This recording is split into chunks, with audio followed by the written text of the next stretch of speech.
All right. Cool.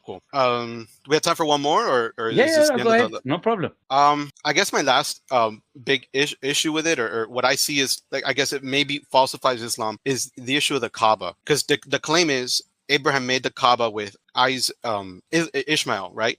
During his life. At one point in his life, no. Or he rebuilt the Kaaba on the foundations that were there before, which means that the house, because the Quran says, "Inna awwala baytin wudi'a lin-nasi lalladhi bi Bakkata mubaraka." The first house to be established for the people is the one in Mecca, which is the Kaaba. So it was established way before, and that's why the Quran says, وَإِذْ يَرْفَعُ إِبْرَاهِيمُ الْقَوَاعِدِ. When Abraham was elevating the foundations of the house, so the foundations were there. He just elevated the foundations of the house. He rebuilt the house that was already there. Yeah. And so they say that there's no evidence of that in history at all. There was nothing said by any Jew ever. Nothing about Abraham's descendants or written about it just until Islam came. Only after Islam did they start making claims about the past. Okay, let me tell you one thing.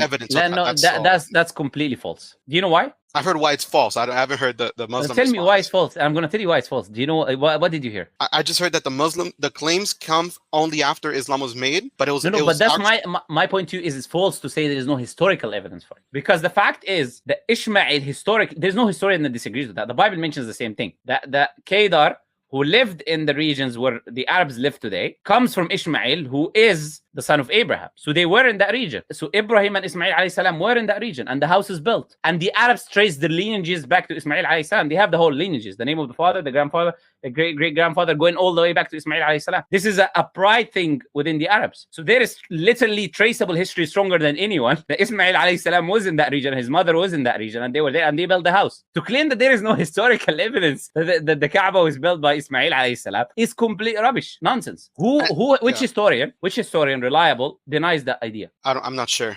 So you're saying the evidence comes before Islam? Like this evidence was written... We believe Islam starts with Adam. But yes, before Prophet Muhammad, if that's what you say. That's what I meant. The 600s. Yes. Before Prophet Muhammad, the Arabs had lineages to Ismail, and the Kaaba was there. They were holding it to high regard because of Abraham. All of this is historical in the pre-Islamic times. Do you have any videos about like the historical records before the 600s that refer to the Kaaba? Literally, any book written about pre-Islamic history in the region of Mecca will tell you that. Okay. Any book, open any book you can find, even from secular sources. They will say to you that the Arabs used to have the Kaaba because their only source of history is the Arabs anyways, who wrote their own history. They cannot have any other sources. You can have maybe some Roman sources and this and that. You will see them talking about that there was a house there was a Kaaba, and they used to hold it to high regard, but they used to worship idols. And the Prophet broke the idols that they used to worship that they had around the Kaaba. Over 300 idols around the Kaaba. But they used to believe it is something that it is holy. They used to hold it to be something holy because it was built by Abraham according to them. And that's why when they wanted to rebuild it in the pre-Islamic times, they said we don't want to use any filthy money. No money from prostitutes, no money from interest. They were saying this when they were to rebuild it. They themselves did not want to use any money. Them knowing that this money is dodgy in the sight of God, the money brought from interest and this and that. They said we want to only use good money, pure money to rebuild. Because for them, they knew that this was a holy site. Even the Jews would not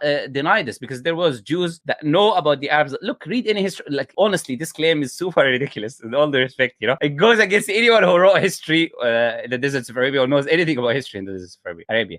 Yeah. I asked because I like to look at secular historical sources outside of the religion to try to take away any bias, and that's how I look at Christianity too. Because that's how I learned about the Apostle Paul through a secular lens, to try to see it, to try to look at it objectively. And so that's why I approached the Kaaba in the same way. No problem. So you said that's one. What else is stopping you now from being a Muslim? You, Andrew, accepting Islam and I actually have a Muslim beard, not just beard, but a Muslim beard, Yeah. No, I do need time to look back into what you said about no problem. Why Muhammad's visions can be verified, but Paul's vision cannot. And so no problem. So I still need time to look into that. I don't want to just argue with you. I do need time to look at it. That's excellent. Look, I will upload the video, then you can watch it. Okay, I want to mention references and things like that. They will pop on the screen. Watch the video, revise, and then if you got any other questions, come back, ask these questions. But it's, as I said, the claim is very simple. We can establish that Prophet Muhammad is a prophet of God based on the evidences that he brought, and based on that, we accept his claim. Paul has no evidences for his claim, and we have the opposite of it, him lying and him being a dodgy individual. That's it. That's what I'm looking for, that criteria of how you can establish evidence. I'm just looking for that criteria that you're using. Which is what I just said to you, is like him making prophecies of the future, bringing a scripture that has no contradictions, no errors, no mistakes, speaking about the natural world. In fact, his life, that he was not looking for worldly things. He was just like for money or wealth or that. He was calling people to worship God alone, calling them away from worshiping idols. These type of things that would establish someone to be a prophet and messenger of God. Anyways, you can go back in the video and listen to them again. Yeah. Okay, Andrew, I'll let you go. Do you need anything? No. Thanks for your time. No problem. And thank you for being polite. It was a pleasure talking to you. Pleasure.